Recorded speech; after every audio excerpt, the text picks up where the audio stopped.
आप देख रहे हैं just action Hindi news, Bharat का नंबर 1 न्यूज। कानपुर गोरखपुर क्यों शहरों के नाम से जुड़ता है पुर, आबाद, गढ़?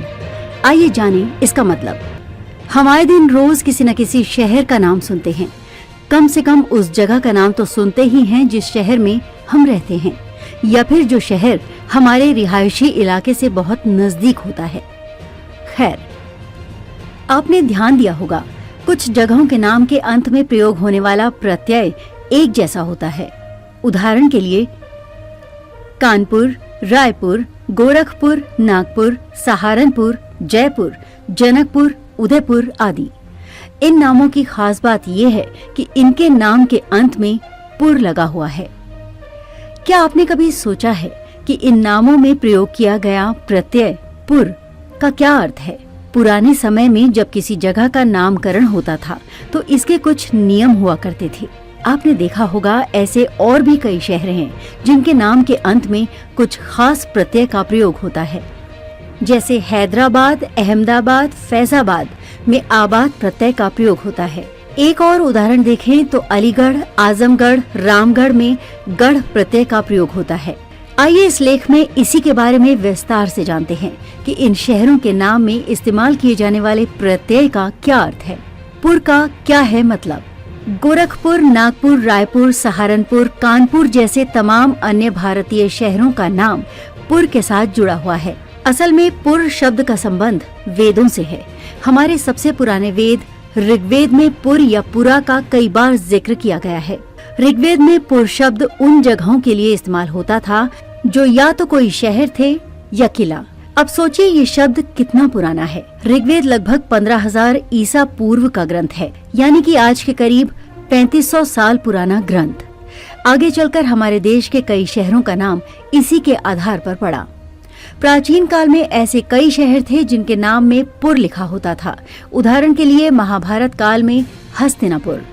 अब समय भले ही बीत गया हो, लेकिन इस परंपरा का पालन आज भी हो रहा है। इसी कड़ी में आगे जब हम मध्यकालीन भारत में देखते हैं तो जब किसी राजा को कोई शहर बसाना होता था तो अपने नाम के आगे अक्सर पुर लगा देते थे।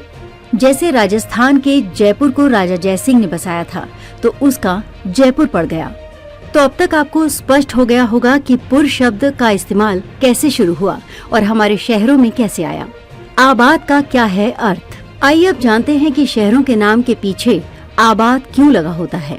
जैसे गाजियाबाद, इलाहाबाद, फर्रुखाबाद, हैदराबाद, मुरादाबाद आदि। यहाँ तक पाकिस्तान में इस्लामाबाद और अफगानिस्तान में जलालाबाद भी है।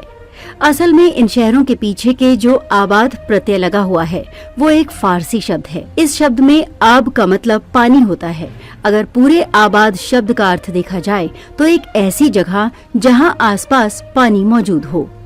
पहले के समय में रहने लायक बहुत कम जगह हुआ करती थी। ऐसे में जब कोई जगह खेती करने लायक होती थी तो उस जगह का नाम रखते समय अंत में आबाद जोड़ा करते थे।